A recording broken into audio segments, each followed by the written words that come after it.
My name is Margaret Lewis, and I am the current Poet Laureate for Amador County. That provides me an opportunity to work with the Arts Council, both on Poetry Out Loud and other opportunities that come up where a Poet Laureate's voice might be appropriate. As the Poet Laureate, my position within the greater community can really be seen from several different perspectives. My application for Poet Laureate and my talking points in that application process really surrounded bringing our youth into the limelight in terms of having their voices heard. And poetry is a really profound way to do that and make a safe opportunity for children and young adults. So the Poet Laureate really has the opportunity to create the position based on their own desires and how they want to use that position within the community. And for me, it was about uplifting voices that are often unheard, whether that be our youth and young adults, whether that be populations that are unheard very often or oppressed in their voices or not having the opportunity or invited to the table.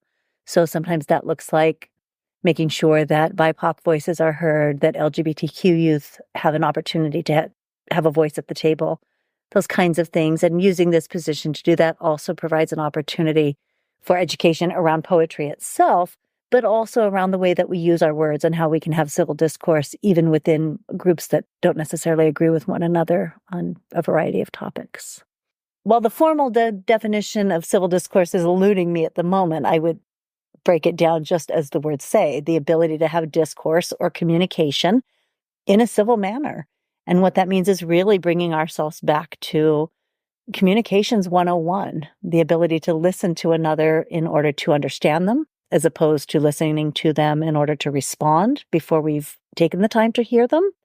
One of the things about doing that through poetry is we can take challenging topics, we can write poetry about those topics, and then we can read it to one another because you can't really understand a poem until you've moved through it. And the same would be true for conversation.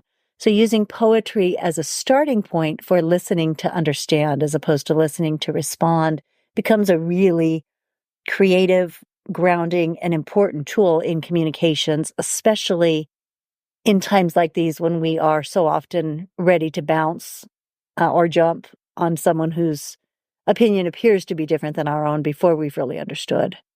And oftentimes, I think when we do have differing opinions, we can often find that we're rooted in the same general fears or concerns or hopes or joys, and that we manifest those things differently, either through our language or our way of living, but that when we can see each other in our humanity with those shared concerns and joys and whatnot, that we can begin to understand one another again.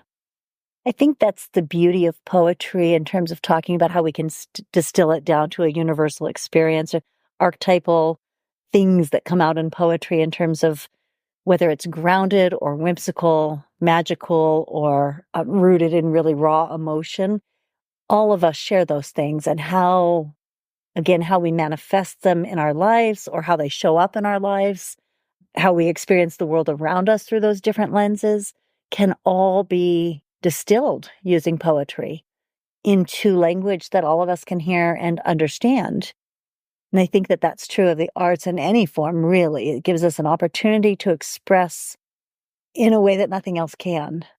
And the arts open us up to the ability to do that, I believe.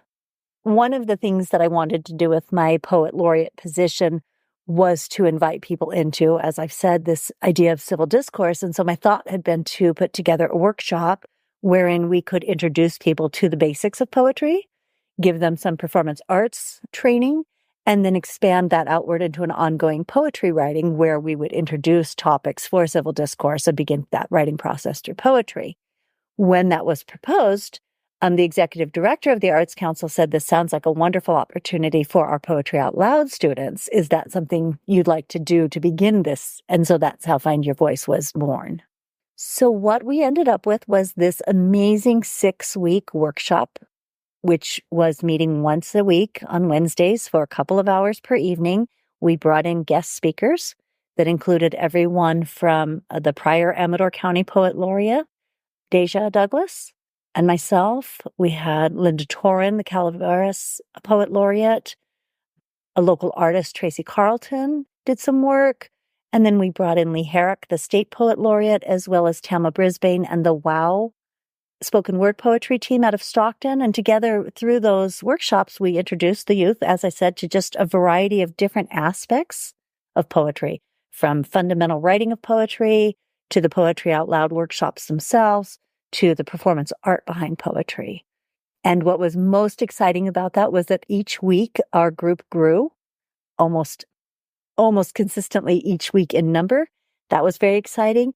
Also, that of the students who all came in either not knowing poetry out loud or not interested in doing poetry out loud, I believe that half of our students that attended those workshops are now interested in being poetry out loud contestants in the upcoming year. I think writing, so the question is poetry a life skill? I would say that I think writing is a life skill. I know, I've done some study and research into this, and the act of writing can be very cathartic. And for anyone to journal or write, to measure gratitudes or struggles through written word, helps us to process them. Is poetry a more creative and artistic way of writing? Perhaps. Does it open up the realm of how one can write and feel safe and comfortable? Absolutely. So as a life skill, in as much as writing is a life skill, I think poetry is absolutely a life skill.